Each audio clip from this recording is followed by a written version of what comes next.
Y'all know I love a good book with a purpose, and Glow Rose Books is all about creating stories and journals that help kids and teens name their feelings, find their voice, and feel seen. From Goodnight My Blessing to Gary and Negative Dino, and journals like Look, I'm Mad and You Don't Need the Likes. Every page is designed to spark conversation, reflection, and growth. These books are perfect for parents, educators, and anyone who wants to help young people express themselves in healthy ways. You can grab your copies right now at glowrosebooks.com. And if you missed it, go back to season 1, episode 5 of the Black Girl Iowa podcast to hear my in-depth conversation with the author herself, Glow Rose. Trust me, you're going to want to listen.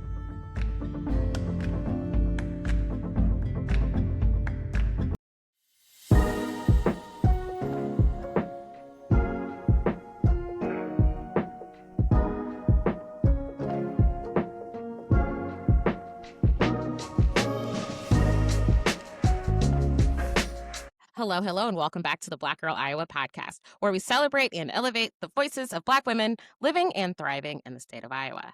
I'm your host, Emili, and today's guest is someone whose story is as powerful as the space that she has created. Ashley Kofoed is the owner of The Black Rose, a cozy, boozy bookstore nestled in West Branch, Iowa, where stories bloom, cocktails flow, and community thrives. Originally from Glasgow, Kentucky, and a proud graduate of Barron County High School, class of 2006, Ashley made her way to Iowa to pursue her education, earning a degree in elementary education from Mount Mercy University in 2016. Our conversation today, we'll talk about Ashley's journey from the South to the Midwest, the intentionality behind the Black Rose, and the importance of building spaces that center joy, creativity, and connection. Ashley also will share what it means to feel less noticed but still Black in Iowa, and how that nuance has influenced both her personal and professional path. From tumblers to tote bags, from cocktails to community, the Black Rose isn't just a bookstore, it's a vibe, and it's now proudly part of the Iowa Indie Bookshop Tour. So, ladies, gentlemen, and non-binary friends, I'd like to welcome Ashley Kofoed to the show. Ashley, thank you so much for being here today. Thank you for having me. You are so welcome. So, I always like to talk real quick about how I find people for the show. And a lot of the times, we'll either see someone out in Iowa walking around in the wild, or I'll find them on Instagram or on TikTok. And I remember coming across your TikToks, and you were like, "Yep, Black-owned bookstore, West Branch, Iowa." I'm like, "Excuse me, what?" First of all, where is West Branch? Second of all, when does this open? Has it opened yet? Followed you immediately. Started watching your journey as you were getting ready to open. You were getting inventory in. You were cleaning up the building that you were in and just doing all these great things. And it was like every day was a success. Every day was a milestone. Every day was something that you achieved. And then you opened. And then I was like, "Hey, oh my God, do you want to be on my podcast? You don't know me." And you were like, "Absolutely." This has been something that's been in the making. And first of all, I'm going to just go ahead and give you your flowers now. To be a Black woman and open a boozy bookstore in West Branch, Iowa, which is east of Iowa City, in kudos, flowers. Is this what the kids do now? The little finger thing? Yep. Of that stuff. I mean, what a move. And I cannot wait to venture out and check out your space. So, and thank you so much for being here, but also thank you for creating that space and inspiring other Black women to continue to create those spaces. So I'm going to give you your flowers now. I'm not going to do it later. So let's go ahead and get into this interview a little bit. So you are originally from Kentucky. I am. Came to Iowa for school, and I'm assuming stayed after college. So tell me a little bit just kind of about what your journey has been coming from Kentucky, being here in Iowa, and then what your experience has been like going from a Kentuckian to being an Iowan. It was a culture shock, not going to lie. My husband grew up in West Branch, and he and I met when we were in the military. And so we didn't know each other. He actually didn't like me when we first met. And I was like, "You're going to be my friend." Like, he did not like me. He's like, "You're very crass and you're very blunt." And I'm like, "And you're so cute. I'm going to love you. You're going to be my friend." But you don't understand how great we'd be together. That's really what this is. Right. So we became friends, and one thing led to another. And 3 kids later, here we are. He explained to me that it was very important for him to be back home in Iowa because he has family here and he wanted to come back and be here with his parents. And I was like, well, I don't like Kentucky and I Mm, don't mind moving. So let's go. mm, And here we are. okay, awesome. So love brought you here, which is something that we Mhm. absolutely love to hear. So Love and a little bit of bullying, I think. My part, like it's bullying usually how him. it happens. Like, "You're gonna be my friend, and we're gonna be best friends, and we're gonna make best friends bracelets," and he's like, "No, you're weird." And I'm like, "Yes, but you like it. Yeah, You and like it." it's funny how, they always say opposites attract, right? And so, I'm pretty sure for everything that he thought was annoying, he was probably like, "Oh my god, she's so adorable." We Probably are what it polar is. opposites. He is white, I am black, I'm mixed. He grew up in a very white household. Mhm. Like, they don't put ketchup in the refrigerator white. Like, It's a little strange. A little it's strange. strange. Yeah. And I grew up with a broken family, so my mom and dad were divorced. My Mhm. dad remarried. My mom had a lot of issues with alcohol, and Mm. so very, very different backgrounds growing up, and yeah, he's my best friend. Yeah. Yeah. Shout out to Adam, my best friend. Yes, awesome. Shout out to Mr. Black Rose Yes, on social for media, he coining it. literally changed his name to Ashley's husband, so Ashley's I'm like, husband. I love it. I love it. And I think what's interesting is, and this is always how these conversations go. Like I have my list of questions and then you say "Yes, something and I'm like, "Oh, let's veer left yep, here. Let's unpack this." You mentioned something very interesting about a culture shock and marrying into first of all, marrying someone that is white and then also marrying into just kind of like that different family dynamic. So, I'm divorced, but my ex-husband, is from Wisconsin. So with me mm, being I'm a city girl. I'm, from Des Moines, I may post pictures of myself in cornfields, but nope, not at I all. hate it. That's Don't put me in out in nature. The closest to nature I get will be out in the front yard. Don't put me out there in." Yep, 100%. But I remember the first time going to his family's house for Thanksgiving, and I was a junior in college. Bless your This heart. was years ago, and I'll never forget this. And I just remember walking in, it was an old farmhouse, and it was really cute, and it was decorated. There were deer on the wall and all kinds of stuff. Totally fine. Wood paneling. No, all of that stuff, right? And they were just very Wisconsin, right? So, like, Yes, I walk in and there's like 4 different cheese platters, and there are all these salads and all of this stuff, and I'm just like, "Okay, this is a little different, but, we're gonna go with it," right? And I remember his step siblings, they were little. They were probably, like, I think, like, 8 and 11 at the time. They ran up to me and they're like, "Oh my god, Emily, we're so happy you're here. We covered the deer." And I said, "The deer is right there. It's on the wall." Nah, nah, boo boo. There was a deer that they had shot and killed the day nope, before, nope, hanging in the tree in the backyard by a foot, split open, and there was a tarp. absolutely not. And I just remember looking outside, and my ex-husband, boyfriend at the time, he said, "I was really hoping you didn't see that." And I said, "That's not dinner." Right? His mom was like, "Well, not today." Oh, okay, right. Just as long as we're having turkey, I don't care. And it's crazy because when you are from a more urban area, when you're from a Mhm. city area, when you're from an area that's more diverse and a different family dynamic, seeing stuff like that, you're just like, "What is happening?" But for them, that is It's everyday normal. life. Yeah. Oh, have I you ha don't have you had those experiences? Or it's just where you're like, mm, "That's different." mm. It has to be Ooh, deeper than no ketchup in the refrigerator. I love my in-laws. They are the absolute most adorable people in the whole world. My mother-in-law treats me like I'm came right out of her vagina, and I love her for that. But my father-in-law, oh my god, and I think he does it at this point on purpose. The dog he lets the dog lick him in the mouth. No. He lets the dog Mm, lick him in the mouth. I can't, mm. I can't. I can't. Nope, I'm George like, will give me "That kisses. dog." George gives me kisses on my nose, and that's it. Even the nose is a stretch, but no, not it. No, no, can't do In the that. mouth, Mm-mm. in the mouth. No. I'm like, "That is disgusting. Do you realize that they've been licking other areas of Their themselves?" areas, they've been chewing on things. And he's like, "What? They wanna give me." Stop that You know what? And right now. good thing about George is he has boundaries. So, I'm pretty like after I get 2 little kisses on the nose, he's like, "Okay, mom, you're good.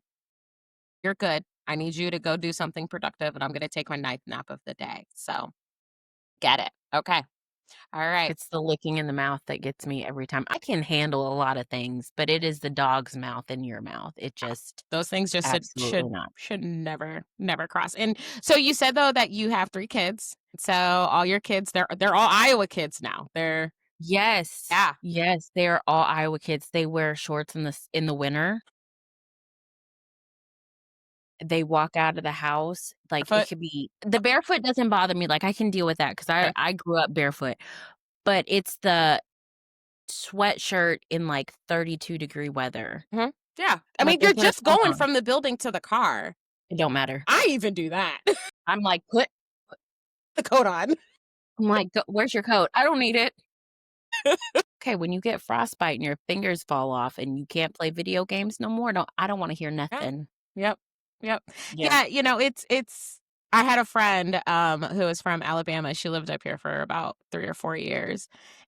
Um I mean, it would always baffle her because we worked at Iowa State together, and so I would walk to her office, and it'd be, like, 40 degrees outside, and, I just got a sweatshirt on, no big deal, I'm good, maybe a hat, and I would go in her office, and she had a space heater, and the space heater was always on full blast. She's, like, wrapped up, and I'm like, "Dude, it's 40 degrees outside." She's like, "It's so It is cold," and I'm like, "What are you gonna freezing. do when it's When -14?" I tell you when I tell you this weather, I hate oh my god, I say it every year, hate I hate it. I hate the Listen, winter. it'll be I hate the winter. it'll be winter in the morning, spring in the afternoon, summer in the early evening and fall at night, boy.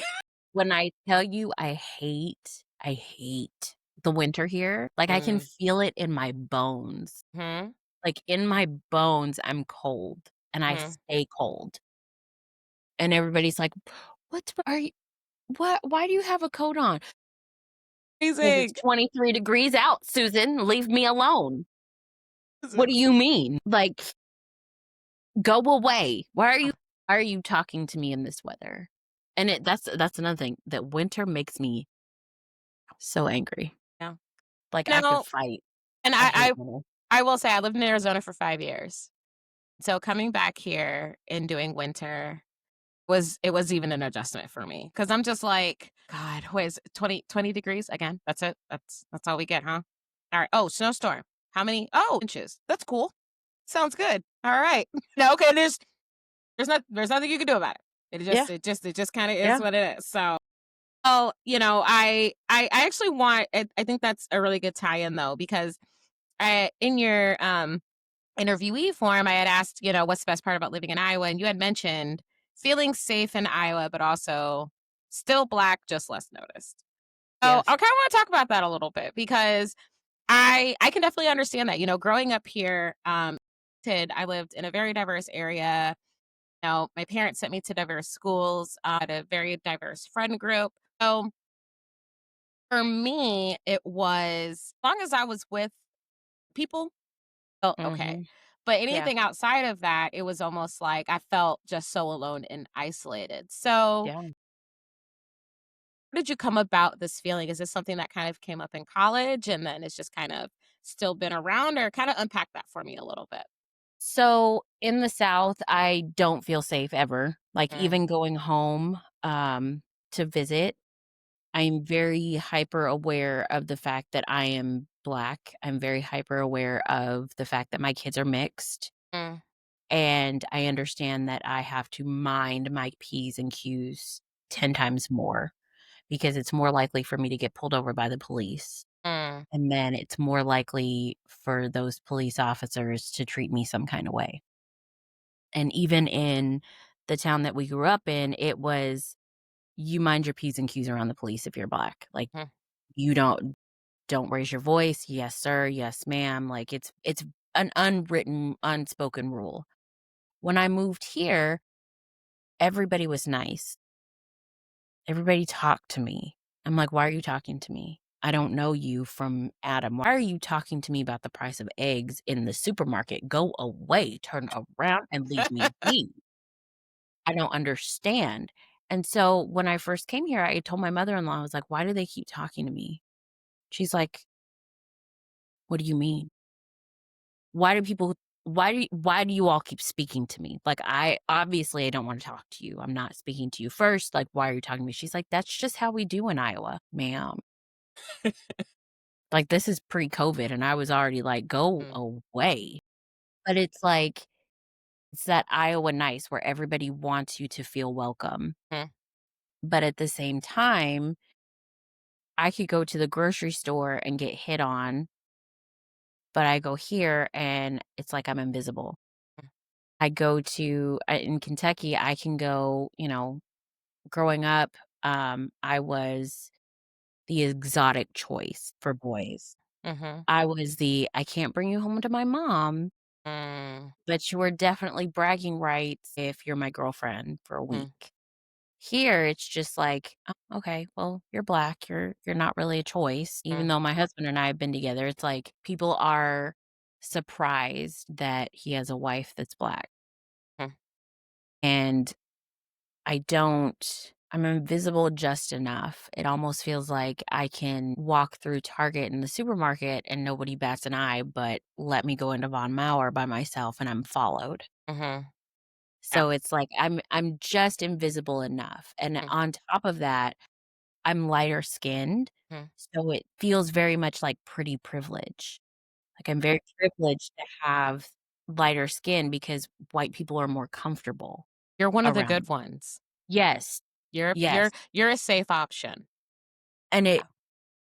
turns my stomach because I've been in situations in Iowa where I have stepped in. There was one time I was in Cedar Rapids and I don't know why. I was in Walmart for some reason and I was doing self-checkout and behind me were they had to be like sophomore, juniors because they were by themselves. Kids, 2 kids, a black kid and a Mexican kid. And the woman at self-checkout was like, "Let me do that. I don't think you're scanning everything." And I was like, "What?" And the more I listened to it, I stopped. I finished scanning my stuff and I walked up. I said, "Hey, bro, are you okay?" And the woman looks at me. She's like, "I'm scanning his things." I said, "I'm sorry. That's my brother. He's old enough that he can scan his own things. What are you doing?" Mhm, Well, he wasn't he was scanning them just fine. mhm, So I stepped in and I pretended like I was this kid's sister, and I'm like, "You need to back off. This is my brother. He's fine. Go get your manager, otherwise go away." And she backed off and she let him scan his stuff, and I stood there, I said, "I'm not leaving until you leave. Once you get in the car and leave and you're fine, I'm gonna go back in and talk to the manager because that is absolutely unacceptable." She wasn't doing it to anybody else. There were nobody else that was of color anywhere around. She wasn't doing it to anyone else, and it made my skin crawl because he was darker skinned than I was, and I'm like, "You didn't say anything to me. mhm, You didn't come over here and ask me what I'm doing." mm. But you see a young black man and you're like, automatically, that's somebody stealing. And I'm like, if I have this privilege, I'm gonna use it, and I'm going to be first of all, I'm gonna speak up because there have been plenty of times where nobody spoke up for me. Mhm. And I'm not gonna let that happen to somebody else. And number 2, if I'm given this privilege, why not use it? Why not use it for good? Mm. And I sure did. I went up to I said, where's the manager? Because we need to have a Need to have a conversation." conversation. We gotta talk about this 'cause this is ridiculous. Yeah. I said, "And what's your name, ma'am?" "Susan." "Great. Susan Susan over there." again. My God. Susan be getting on my nerves. Susan, Susan, wrap it up, okay? I don't know what it is. I don't know if you need to read a book, but you need to figure it out. "You Somebody need to come get it get together, Susan. Susan." She's a Gee, problem. She is a menace. she And is a I problem. think you bring up something that is so important, and that is the audacity to not only be black, but the audacity to be black and dark skinned. Yes. And, those are all like the whole situation that you just mentioned, I have experienced myself as a teenager, as a young adult, and now as a 39-year-old woman. And it's Mm, almost like, the audacity to walk into a store, the audacity to have money, and the audacity to buy something that other people just can't go readily buy. How dare us, But yes, I think I also think it's important, especially in situations like that, to where we are safeguarding our youth. 100%. Because I mean, listen, I already know that that young man and his friend have already been told mind your P's and Q's when you go outside the house. I was told that. You were told that even in Kentucky. Trust me, black folks, we was told that here too. Mhm. Know what I mean? And just having somebody that's gonna step up and say, "You know what? I'm not actually not gonna stand for this, and I'm going to support you." But not only support you in that moment, but then also go back and make sure that that management team knows this is unacceptable. Absolutely. I think is incredibly important. And then also for you to recognize your privilege and not necessarily leverage it as, well, there's nothing I can do, Right, because right. there's always something that we can do. Right? Exactly. Exactly. There is always something, thing that we can do. But yeah, and again, like when you said that, I was like, yeah, because I feel relatively safe in Iowa too. It's only in certain situations, to where, yeah, I have a podcast, great, you know, I have a this little listener base, so shout out to my listeners, but, in some situations, it's like, "Oh, big deal," but in other situations where there are a lot of white people or anything like that, and especially when I was married, God, like, number of times me and my ex-husband would go out to eat, and the waiter would come up, "Okay, this is gonna be separate checks? Do you see my ring finger? Did you not see him kiss me? Did you come on?" Like, and that happened so often. And it's The like, way we've I literally would come in here, I don't know how many times, the way I would separate crash out on checks. somebody when I tell you that my husband has had to, like, check people because 'cause we're both veterans and we'll go out so our every year we go together to celebrate Veterans Day, and that's our day that we go eat. Yeah. Listen, all them We eat discounts, everything. y'all can eat breakfast, lunch, and dinner and get free Starbucks. And do, Say and and do, do and we every year, absolutely do this every single every year, year. as y'all We are big should. back Veterans Day, hands down. I'm waddling by the end of the day. I'm like, "Oh Listen, I god, I love shouldn't have this. ate all that." I love Veterans Day. So, we will go somewhere and they will look him in his face, "Thank you for your service." Baby, what if he wasn't a veteran? What if it was just me? If You he was better Yeah. Yeah, yeah, what if he was just a military husband? Y'all think about that? right, Hmm, right. hmm, weird. He's my trophy husband. What are you talking about? Like, be so for real right now. Yeah, he's stopped and he's like, "Actually, we're both veterans. Mhm. My wife also served."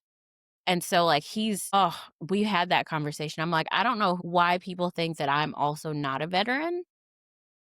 Like, And the reason is, and especially being here in Iowa, and listen, I love my state. That's why I'm still here amid all of this bullshit that is currently happening. I have said this before. I have felt it since I was a child, and now that I'm older, I have the words for it. The reason why things like that happen is because for Black people living in Iowa, no one expects greatness from us. We can't do anything. We can't do say anything. that for the people in the back. I swear, Like, we swear. we are not anything exceptional. And so that's why when we do exceptional things, which for us we think is normal, right? So for you, you had a want to serve your country and go into the military. So you did, right? For you, it's something that you wanted to do. It doesn't seem exceptional, but it is, right? For me, going to school and, traveling all over the country and stepping into my own and then getting my master's, yeah, that was something that I wanted to do. Those are exceptional things. But when we do those exceptional things, it's no big deal. When they do them, it's all over, right? Hence the reason why, sir, thank you for your service. Bro, my wife is sitting right here. Like, you could have just asked. That's always my thing. Did you both serve? God, like, we gave both y'all the discount. It's really that easy.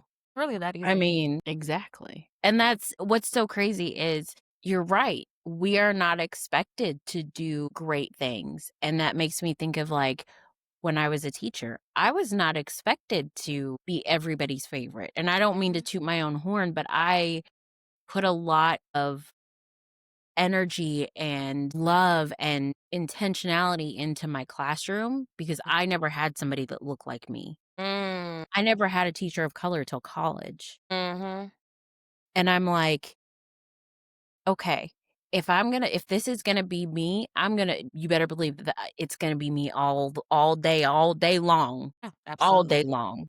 absolutely. And so when I was told, "Hey, we need you to step back inside your box. You're Mm, a little bit too loud, you're a little bit too strict, you're a little bit too much. We need you to tone it down a little bit." It started to dim something in me, and I'm like, "Okay, okay, I'll sit down. I'll be a little bit quieter." But then I'm like, "Why? Why should I have to dim my light and change who I am because you're uncomfortable?" mhm, Like that I don't know. That frustrated me, and I mhm. think that asking people of color to dim their greatness or not expecting greatness out of us when literally we are the blueprint. You can say that for the Yes. people in the back because that's something that I think about all the time, right? You know, there are so many different things in American culture that had it not been for Black people, specifically Black women, we wouldn't have even some of the beauty standards that we have today. What you said? Okay, cool. So I'm gonna listen. No, you're gonna have to come back for. We're gonna. I'm already thinking of like two or three other people that I want to bring on this. Oh my god, I'm so Listen, excited. we're gonna have a Black Girl Summit because I love it. we need to talk about being Black women, especially here in Iowa. Because you're right, you know, and it's one of those things where I honestly feel like, and this actually goes into another question that I have. I honestly feel like wasn't until I hit my mid to late 30s where I was like, wait, why am I dimming myself for others, including my husband?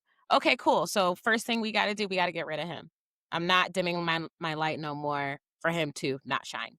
Like we're not doing it, you know. And then as Black women not being asked to do things, just doing them important. So, my question to you is so you're in the military, you're married, you get out of the military, I'm assuming you got out of the military, moved to Iowa, then went to Mount Mercy. Is that Yes. right? Okay, cool. Yep. Had your babies during that time frame, was a teacher. Was that ask to pull back, was that kind of like a catalyst for you? Kind of I think tell me a so. little bit about that transition from I don't wanna teach, I wanna be an entrepreneur. Ooh. How That transition started in Wisconsin okay. because we moved to Wisconsin for Adam's job, and I taught in Manitowoc, Wisconsin. Mm, And I took over a classroom mid-year because the teacher was like, "I'm done. I can't do this anymore." And I was like, "Girl, bet I got this." And I told them, "You will not embarrass me. You will not go out of this hallway acting I don't care what anybody else is doing. You will not." mhm. So I was told, "You're too rough with the kids." What do you mean? Because what do you mean? I don't touch these children. I just ask them to stand in a line like they're Right, supposed to. right. Well, we think that asking them to be quiet in the hallway is a bit much. So running down the hallway is acceptable? Okay. Okay. Okay. Okay. Well, we aren't gonna ask you to come back next year. We just don't think you're a good fit for our school. That's fine, because 'cause I'm trying to go back to Iowa anyway. So I'm a dip. So we moved from Manitowoc. We lived in Pulaski, Wisconsin, moved from Pulaski to Garner, Iowa, and I taught in Mason City. And when I tell you that was a culture shock all in itself. That was wow. Wow. It's fantastic. That was like, wow, wow. This is very Iowa. Wow. Can we go back to West Branch now? I So love that, I love that. West Branch was the standard, not Cedar Rapids, not Iowa City, I was not like, "Please Davenport. let me Can we go go back." back to West Branch? I feel Yeah, comfortable there. yeah, literally. So I'm teaching in Mason City, and I absolutely fell in love with 6th grade. Shout out to Jameer and Gage from my 6th grade classes. I still keep in touch with those 2. It's wonderful. Those 2 gave me gray hair. 100%. When I tell you these 2 used to clown on my Birkenstocks.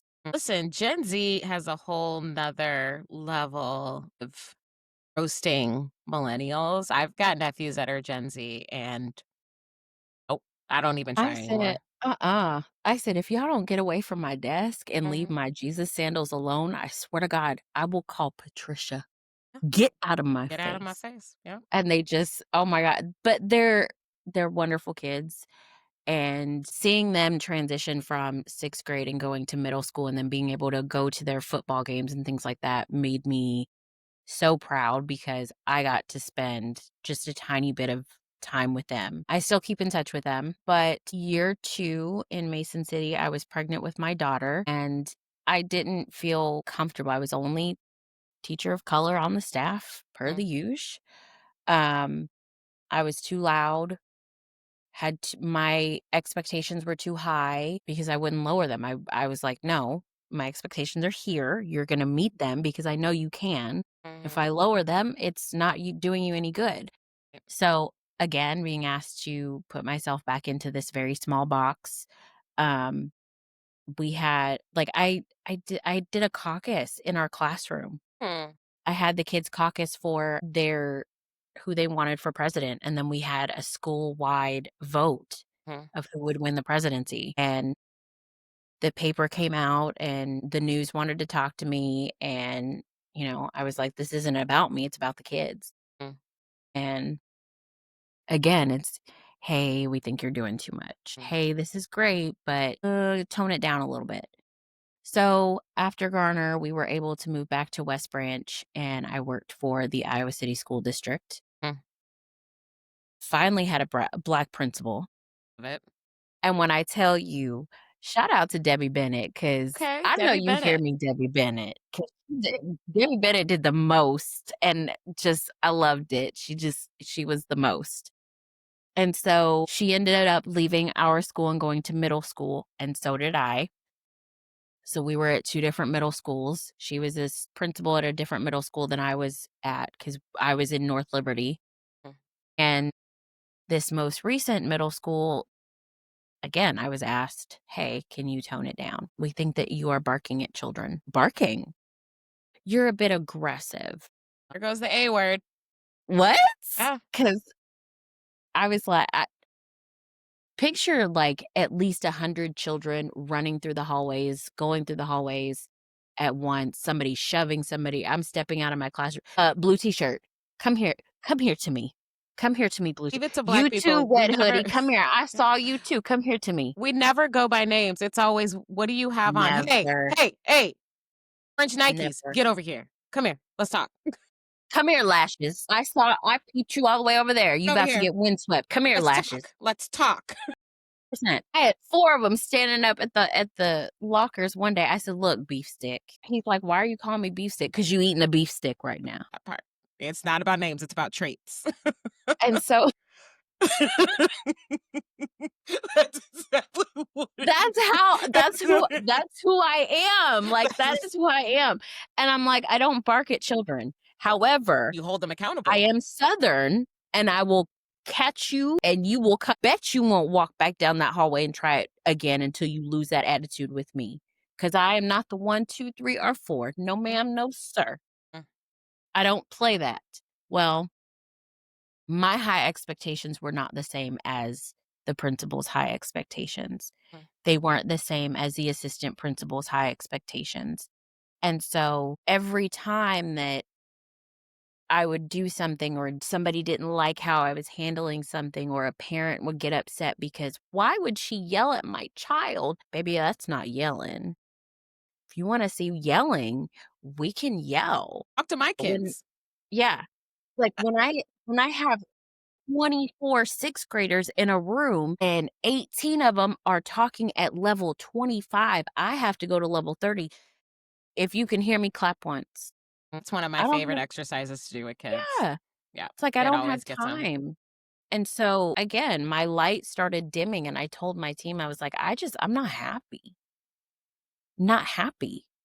And no matter how hard I fought to make sure that the kids were doing what they were supposed to and getting more than what we were told to give them and what we were not told to give them, we're told, hey, we don't think novel studies would be a good idea.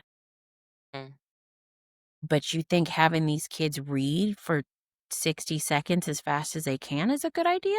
mm, But I can tell you that these kids understand what they read through the novel study because we're coming back and talking through it.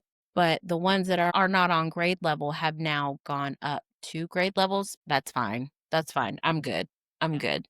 Imma close my door and do what I wanna do. Don't talk to me. absolutely, So I'm absolutely. just like I got to the point where I'm like, I'm tired. I am grouchy all the time. My kids are not getting the best of me. My husband's not getting the best of me. I'm not getting the best of me, and Mm, I'm done. And so our Main Street director, shout out Jessie Simon, she had shared a reel on Facebook, and yes, I still use Facebook. yeah, what's I it? am Say less. old. Yeah, I'm say old. less. Say less. I love me a little Facebook drama. I love me a little small town Facebook drama. Who's riding through here in that red truck really loud? Baby, I don't know. I love it. I can't wait till I come to town. It's like, what, Polk County? We got Polk County plates coming in. Looks like she's going to the Black Rose. She must be one of them. Can't wait. I'm so excited. I love it. I'm I love it. so excited. And girl, there's already drama. People are already talking about how I didn't get a building permit to get kitchen equipment. Baby, if you don't get out of my business.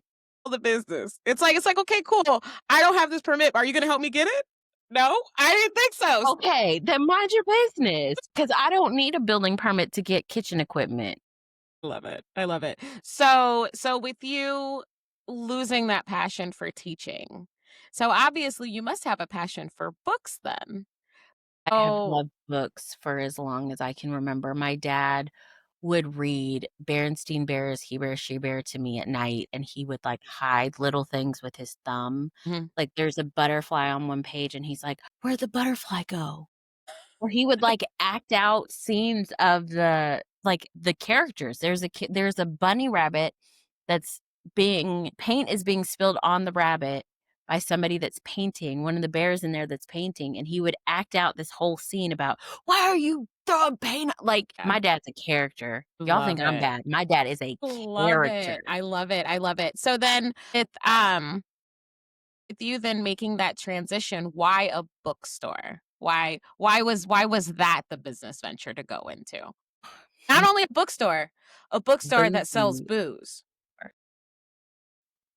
Going back to Jessie, she shared a reel on Facebook that showcased a bookstore in Champaign, Illinois called The Okay. Literary, and I was having a bad day. It was just a rough day, and I called my husband. I said, "I'm having a bad day, and I'm so irritated, and I'm so angry, and I just wanna quit." And he's like, "Take the next day off." Mhm. I'm like, "Sir, do you know what that entails? Do you know how many classes I have to prep for?" Mhm. I'm like, "That's a lot of work for not a lot of gain." He's like, "No, really, take the day off and go look at that bookstore because you keep talking about it." Hmm. And I was like, "That's a 8-hour trip. Mm. Like, that's an 8-hour round trip. That's Round a trip. lot." He's like, "Yeah, but you have audiobooks." "Sir, I'm gonna need you to stop clocking me and mind your Mhm. business." Mhm. He's like, "Go. You've Got got the days. The kids are fine. Go. If mhm. you get here late, I've got it. Just go." I said, "Okay." Put in my time, prepped my stuff, and left that day and was like, "Ugh, thank God I got a day off." So I drive all the way to Champaign and I go in and this is winter, so I'm already irritated. I walk in and I'm like, "This is cute. This is cute." And I'm trying to be like nonchalant, taking pictures and stuff. I'm like, "This is cute." And I'm like, but nobody greeted me. Mm. rude. And I'm like, "Where's the coffee?" And I'm having to, like, find things on my own. I'm like, "I don't like this." Mhm. And I called my husband on FaceTime. I said, "Babe, this is cute, but I could do it better." And he's like, "What do you mean?" I said, first of all, this is not it." I was like, "Nobody said hello to me." I was like, "That's rude." I said, "They got really cute couches, but I don't know where to sit to have a cup of coffee. I don't know where the coffee stuff is. I don't know where the alcohol is. It's 11 o'clock in the afternoon. Maybe I wanna get blitzed. No, I don't know." He's like, And spend "Ashley, all my this." money buying books. I can't even do that. Right. I said, "There's lots of books here that I wanna buy, but I know if I come home with these, you're gonna be mad." He's like, "Did you at least get coffee?" I said, "Yeah, I finally found the coffee set." "That's all you needed to do. Don't buy no books." I was like, "Rude. Mm. That's just rude. Dare you. Rude. Rude." So, I come home and I'm like, "I can do that, but I can do it better." Mm, And he's like, "Yeah, but is it something that you'd leave education for?" I said, "In a heartbeat." He's like, "What?" I said, "Yeah, I would quit teaching for it." I said, "I would quit teaching to do it because we need something like this here." mm, I said, "There's nowhere for me to go if I take a day off just to sit and not talk to anybody. mhm, There's nowhere for me to take my laptop and work. There's nowhere that I can go and have a cocktail and nobody talks to me, and I don't have to deal with anybody." He's like, "Huh, okay." He's like, "Well, I can put together a business plan, blah, blah, blah." I said, "Do it." oh, And one thing led to another, and I gave my notice, and I don't think I've ever been happier. yeah. And we're a month in, and even on the hard days, even on the long days, even on the days that I am exhausted and I miss seeing my kids and I wanna just curl up on the couch downstairs, I still wake up and I'm like, "This is my real life." Huh. Like, I have business money and can't nobody tell me no. This mine. I don't have, and I Yeah. wonder this, I mean, and kinda like I said in the beginning, you created a space for others, but you also created a space for yourself. How does that feel knowing that since God, you're gonna make you me are cry today. your own boss, you're never gonna be told again to calm it down, to take it back? Adam tries. Adam tries. Adam tries. He really does. Bless his heart. I love him. I love my husband. There are days he tries, and I'm like, "Sir." Then again, but you got the pushback, so how Yeah. how does that feel to have really created that space? Because I will tell you, your story really resonates with me because I have wanted to do a podcast for a very long time. I just never knew what I wanted to talk about. And I used to, I don't really do it too much anymore. I used to listen to podcast after podcast. I mean, I would listen to murder podcasts.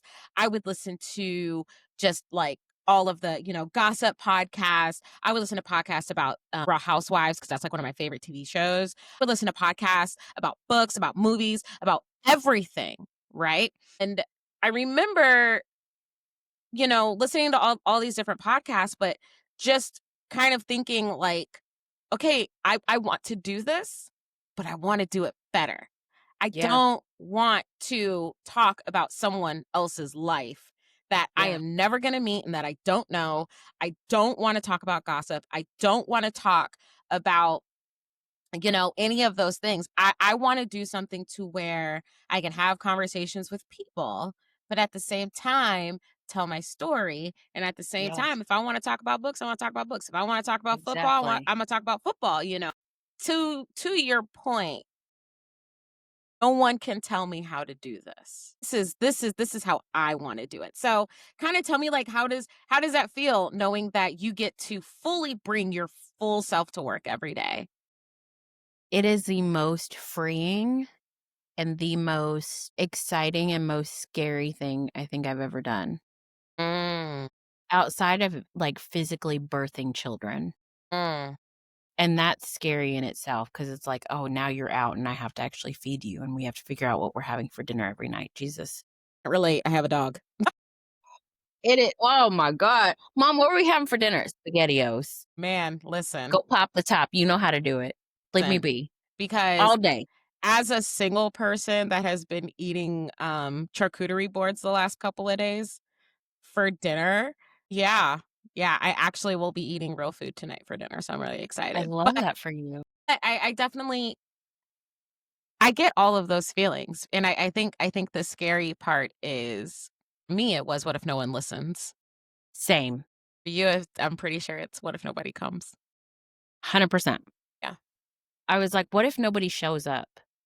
That first TikTok that I posted, I was so I don't think I took my ADHD medicine that morning, so that could have been part of it. I don't know. But I was so excited to be here and in this space Mhm, that, like, I couldn't control it. Like, I had to get it out to somebody. Somebody had to hear it. Somebody had to see this space because I told somebody the other day, I said, I didn't do anything to this space. I didn't create it. I didn't build it. I just supplied the books.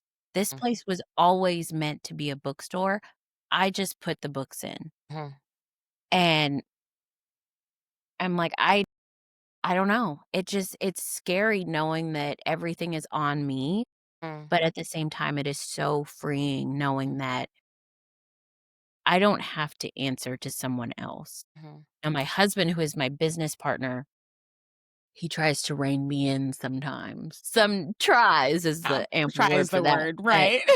even he has been like, "You know what? I see this difference in you." Mm, He's like, "You're happy. You are calmer. You are more patient. You are all of these different things." And he's watched this grow and become all of what is the black rose. And even when he's reining me in, he's like, well, I think your idea is good, but maybe try this would be more cost effective. And I'm like, oh, that makes so much more sense. right, It's never, no, don't do that. It's more, I like your idea. I think your idea is great. Try to do it this way so it makes you money or it saves you money, or, "Hey, you might wanna think about getting that ball rolling mm, because you need to get stuff right, done."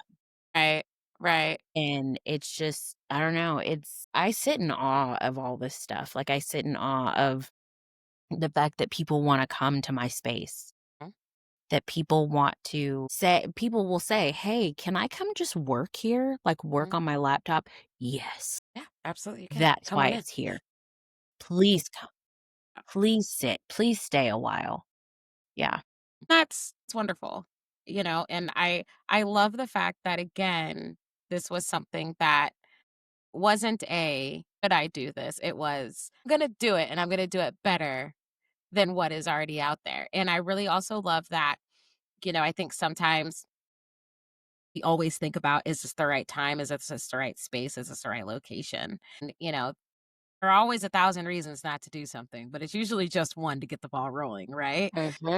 And I love that, and that's really where I see the parallels with our stories of, you saying, "I could do this better," me saying, "Can not only do this better, but I'm gonna do this my way, and I'm not gonna let anybody tell me to do it a different way." Yes. So that's fantastic. So tell me about the Black Rose. So I've seen your TikToks.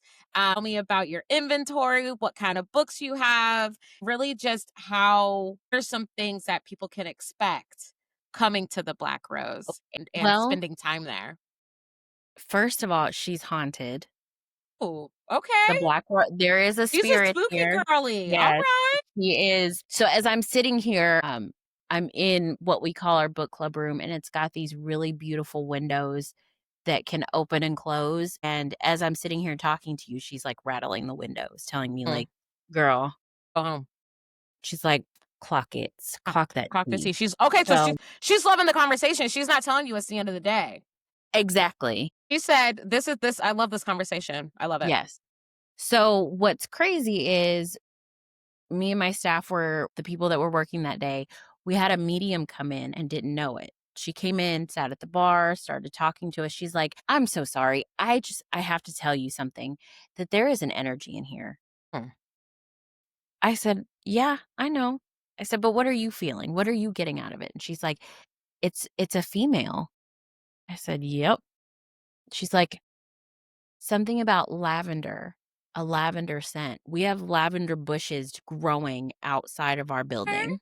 okay. I said, "Okay." And she's like, "Also something about the Victorian age, or what is that show that's back in time and it's got a king?" I said, "Is it Bridgerton?" She said, "Yeah, she really likes Bridgerton." Okay. Well, when I was putting everything together, I was binging Bridgerton Mm. for, like, the 18,000th time on my laptop, and I would just have it playing for the background noise. Apparently, she was looking over my shoulder watching Listen, she Bridgerton. probably was. I said, "Okay, boo-boo, when the new season comes out, guess Listen, what y'all we're gotta doing? make sure y'all have it on repeat for We sis. on repeat." Love it. So, it is this place there is a spirit here, but she's very happy that we're here, which is crazy. I mean, not crazy, I guess I shouldn't say crazy. It's comforting, Mhm, but we are obnoxiously loud here sometimes, and it's a space for everyone. mm, The space for the introverts who don't mhm, wanna talk to anybody. mhm. They just wanna be left alone. Because sometimes same. It's a space for the book clubs who have crocheted thongs as their bookmarks. Yes. Love it. It is a space for the grandmothers who bring their grandkids in here to look at books and to drink mocktails with them. It's a space that has been needed for this community to just be. Mhm, And I think that that's so beautiful that people feel like they can just come and sit and work or have a drink. Or we had a gentleman come in and he's like, "I'm so glad you're here because I just sometimes when I get off work, I just want a glass of wine and I just mm, want to wind down." I'm like, "Absolutely. yeah, Absolutely." So it's a space for all of that. And every single piece in this space, all of our inventory, everything I have curated, I have personally picked out. The art on the walls is from a local photographer here in West Branch, and mm, he's been all over the world for his photography, mm, and he wanted his stuff in our space. He mm, wanted to be able to sell his art in our space, and so everything in here from the books to the stuff for sale, everything has been literally handpicked by me. When I was ordering books, I was going through books, individual titles, figuring out, "Nope, that sounds like garbage. Nope, that's awful. Yes, I think people would like that. Yes, yes, yes, yes, yes, I would like that. We're gonna put those on a shelf for ourselves." yeah. So, everything in here has been picked because it resonated in some way, shape, or form with me. Like, there's a little Twilight section with the Twilight cat. I saw on your website as I was looking, and you have the, what is it? There's a hat. It says something to the effect of it's a Jacob quote. I can't think of it. Well, there's one that's like, Yeah. "This is the skin of this is." The skin of a killer, Bella. Yes, that's the one, and that's not Jacob, that's an Edward quote. That that and a couple other ones are, like, quotes that, like, when I watch those As movies, if I you could say them outrun me. immediately. And it's just like "Oh, so what is it? What is it?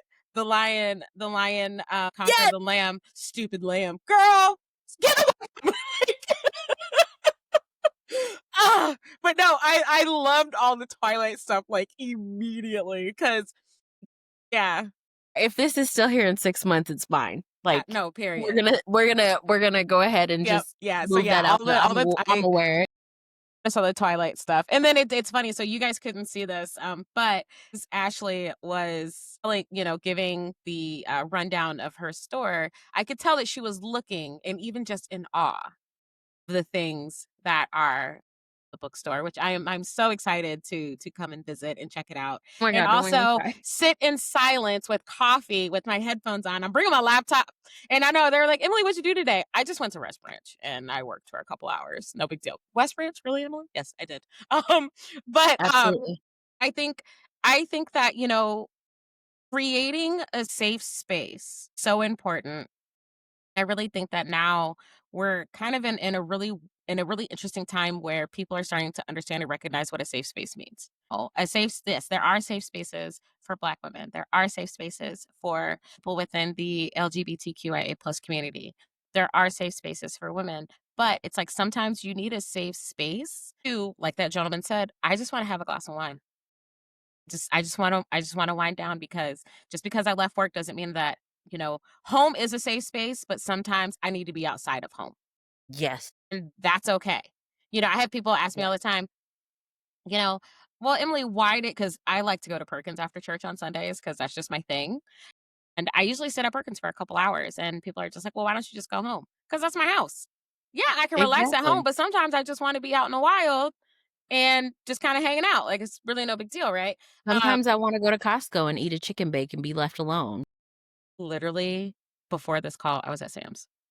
So, I was at I Sam's. can't do Sam's ever again. Costco spoiled me. Costco spoiled me. I have both. Costco Complete Costco said, am "You are that I am girl." a single woman, and I have both a Costco and a Sam's card. Nobody can tell me otherwise. Nothing. This is my life. I love it. Leave I me love alone. it. I No, love I it. think that, creating that space is important, and no, those spaces don't exist in small towns. So the Yeah. fact that you have that space in a small town, I see that you guys also host events. You have different authors coming in to do their book signings. And I mean, to have a bookstore, a bar, an event space, I mean, that's fantastic. So we kind of wrap up here. For people coming to the Black Rose for the first time and they're walking in, what is something that you hope people feel or remember after their visit that would make them want to come back? That they are welcome. That Mm, every time that they walk in, we're going to speak to them.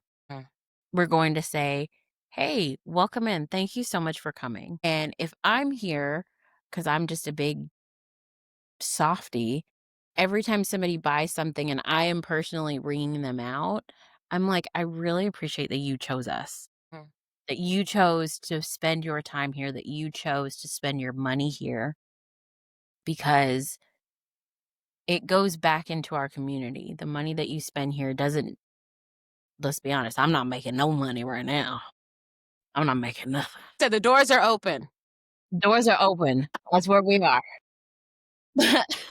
Love it. The But, doors are like, our open. used books, some of those profits go back to the library. Mm, So, it's like, we want you here. We want you to stay. We want you to be here. We want you're gonna hear us no, you're gonna hear me if I'm here because I'm very loud. love it. I'm a loud laugher, and then I forget that people are here too. Like, I will literally forget, and then I start singing at the top of my lungs, and I'm like, "Oh, sorry.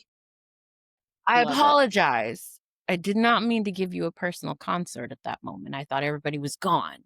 You're Nobody lucky I gave me didn't a heads up, charge. That's what I tell people. A." But I want people to feel welcome and that when they're here, like, we want to genuinely take care of you. And I tell people if there's a book you're looking for or an author that you're searching for, let me know because if it's not on the shelf, I'll go look downstairs Mm, in all of my used books. I'll go look and scour everything and see if I can find something. And if I can't find it, it's going to go on a post-it note on my computer and I'm going to keep mhm, searching for it. mhm. So I want people to know that they're welcome. That I'm excited that they're here and my staff is excited that they're here. Yeah, that's wonderful. And then I think that, again, with with creating that space and it's welcoming, it's inviting. Oh, I think the doors are open now, but I know that what you are doing is going to have a lasting impact and it's going to inspire other people. I hope Because so. again, there are not any places like that for people in those small areas. I mean, I could go anywhere here in Des Moines Mhm. and go and post up in my laptop. I mean, Caribou Coffee is down the street, and so is Starbucks, but not other places have that. So I think that that is amazing. Before we end today, I am doing something new on the podcast where I do a lightning round. Okay. Got 10 things that I'm gonna ask, and we're gonna go through them real quick. And listen, if and some of them are either or, some of them, let's just go ahead and talk about it, but we're gonna do the lightning round. You ready? Okay. Okay. Number 1, favorite book of all time. God, people are gonna just skewer me for this one, but A Court of Thorns and Roses by Sarah J. Maas. Hey, ain't nothing wrong with that. I haven't read it yet, but It's one of my favorites. okay. All right. I have the audio, so I'm gonna listen to it. Yeah, Yes. yes. Okay. Your go-to coffee or cocktail order. Oh, go-to coffee, hands down, I'm very basic. I like a vanilla latte, no foam hot. I'm I'm basic. Nothing wrong with that. Nothing at all. Nothing at all. I like iced coffee with vanilla and cream. That's it. And Nothing special. here's what's really bad is I'm not a drinker, so, like, I order the mocktails, but I own a boozy bookstore. That's okay. That's okay. It's like I tried all the drinks at, like, 10 o'clock in the morning, I was sloshed by 11. Mm. I was done. It's like, I okay, was guys. like, "What is this?" We're gonna wrap it up. I'm gonna go home. Y'all have fun. Love it. I love it. Okay. Are you an early bird or a night owl? Neither. Okay. I am a I am an Dear. old person, so if the perfect time would be, like, 9 a.m., and then by 6, I'm sundowning. Like, I'm ready to take my bra off and Oh, just be left alone with my moo and feel that. I feel that. I hate going outside. Mm. Hate be Been so many days in this apartment where I get home at 4 o'clock and I'm like, well, I'm not going out. And they're like, oh, let's go out to dinner. Girl, it is Nope, 7:30. What is nope, wrong with you? nope. Don't Get ask it. me to put my shoes on after 5 p.m. I'm done. Absolutely. A book recommendation, everyone. Book recommendation. God, and I won't even be able to tell you this one. Blood at the Root. Okay. Blood at the Root. It is a fantasy fiction. It is, like, set in an HBCU, but for witches, Hey, I've wizards. seen that. Yeah. Okay. I'm waiting for my Audible credits to renew so I Mm. can get the next one in the series, but Okay. the author of that book, and I can't even tell you what the author is off the top of my head, Seen him but on that TikTok. book, Yeah. that and The Strange World of Maggie Gray, those 2, oh my gosh. Okay. I'm writing them down. Maggie Gray. Okay. Next one. Favorite section of the Black Rose. The couch. Couch. Okay. The couch downstairs. I may have taken naps on that couch many times. I love that couch. And my mom found it on Facebook Marketplace. She's in Arizona. Mm-hmm. She Facebook Marketplaced too hard and messaged the woman and was like, "My daughter's gonna come by and get it." Before, just go pick it up. Yeah. She's like, "She'll have the cash tomorrow. Just let me know." I'm like, "Okay, mom." Love Yeah. it. I love it. Paperback audio book or ebook. Audio. I love the feeling of a paperback, and I will paperback to death. But audiobooks, I can do everything with an audiobook. I can shower with an audiobook Mm. going. Mm-hmm. I love a good audiobook. Yep. Same. What is always in your bag? Pull-ups. I have a toddler. I do. My youngest is a toddler, and she is Jesus God, she is unapologetically loud and unapologetically fierce, and I am so proud to be her mom. She is everything that I hope she never loses her fierceness and Mm. kicking her brother's asses. Like, I hope she never stops doing that. It's so I love that. I love that. Dream author to host the Black Rose. I don't even the range of emotion that I just saw on your face was fantastic. It was excitement, it was thrill, it was a little bit of scared, it was awe, like, and I almost saw all the names just kind of go through your head. Oh my god, the author of Blood of the Root. Okay. I don't know his name off the top of my head, but his intro to his book, he talked through. Darion Williams. Yes. He talked through, and I found him on TikTok. I started following him on TikTok, and I finally got a hold of his audiobook. The way he talked through in the audiobook, writing the story, Mm, I'm like, wow. And how during COVID, he's like, I need to carve out space for mhm. the Black boys that don't see themselves in fantasy. And I'm like, yeah, Yeah. Okay. All yeah. right. Okay. One Black-owned brand or product that you love. Ooh, that's a good question. The hair stuff. It's hair foam. It's foam for your hair. I'm sundowning. Sundowning. The Do line of product of Okay. hair stuff, I happen to find them at Walmart because I don't have time to go to the hair salon. All right. All right. And last one. Why the name The Black Rose? So, Court of Thorns and Roses it saved me in a very rough Mm, time during education, my time in education, so, kinda pulled me out of this slump and being able to let me go into a fantasy space, and I realized that some of my favorite fantasies had something to do with roses. A Court of mm, Thorns and Roses, Beauty and the Beast, like, all of these things, I'm like, "Okay, we'll throw a rose in there, whatever." mm, But I wanted black because it was a sign of rebellion, mm, and it felt very much that I was being rebellious and saying, "You know what? I'm done with education, like, this was the dream. I'm supposed to be an educator. This was safe. This is a safe job. Like, I'm always gonna have a job because I'm an educator, but it feels very rebellious to choose myself. It mm, felt very rebellious to choose being an entrepreneur and opening up a boozy bookstore and kind of saying, "You know what?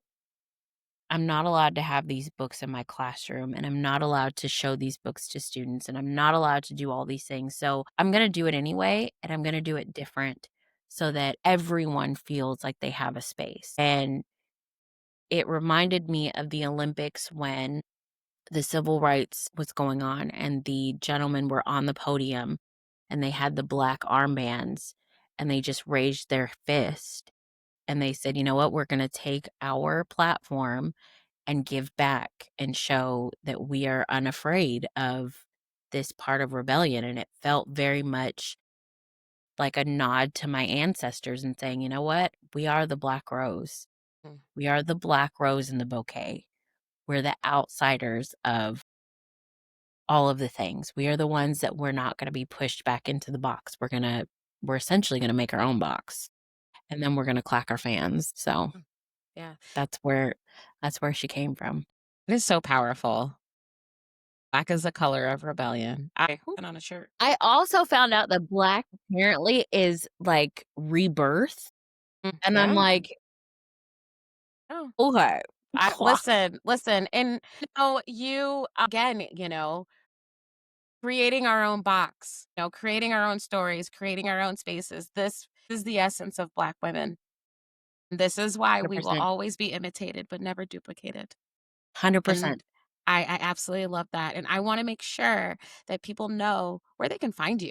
So I'm going to Yeah. roll out the red carpet. Please tell the people how they can find you, where they can find you on social media, they can find store, and I will be sure to have everything in the show notes so that way you are getting the support from this podcast. I'm on TikTok, on many TikToks, falling and just being myself on TikTok. So at Black Rose WB on TikTok, on Instagram, on Facebook. Our website is www.theblackrosedwb.com. And we are in West Branch. If you come through Iowa City and look for the Herbert Hoover exit, we are there. Okay. We just got our signage in today, so we are literally official. Cannot wait to visit. A big thank you. Ashley, thank you so much for being here and sharing your Thank journey, you. teaching to entrepreneurship, and for creating the Black Rose, a space where books, cocktails, and community come together in a beautiful way. If you guys, again, if you're in West Branch, please be sure to stop by. I'm making my trip very, very soon. Don't worry. Again, I will have all of Ashley's info in the show notes. And for everyone listening, if you want more Black Girl Iowa, follow me on Instagram and TikTok at Black Girl Iowa. Check out my website and blog, www.blackgirliowa.com. And also, don't forget, I have merch and journaling kits on my Etsy shop, the Black Girl Iowa shop. Again, thank you so much for tuning in. If you enjoyed this episode, don't forget to subscribe, leave a review, and share it with a friend. And until next time, keep telling your story, keep being unapologetically you.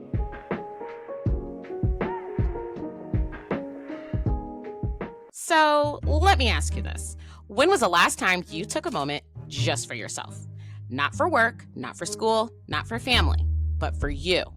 That's where journaling comes in, and that's exactly why I created my journaling kits. Each kit is designed to make it super easy and honestly really fun to start your journaling journey. You'll get a decorated journal with over 100 prompts to spark your creativity, plus washi tape, stickers, cards, and even a sweet treat to keep you inspired. Journaling is more than just writing. It's self-care, it's reflection, it's dreaming bigger. And with these kits, you don't have to stare at a blank page wondering where to start. I've got you covered with prompts that will help you reflect, plan, and grow. They're just $18, and you can grab yours today on Etsy in the Black Girl Iowa shop. Don't wait to start your journaling journey. Your thoughts, your dreams, your story, they deserve a page.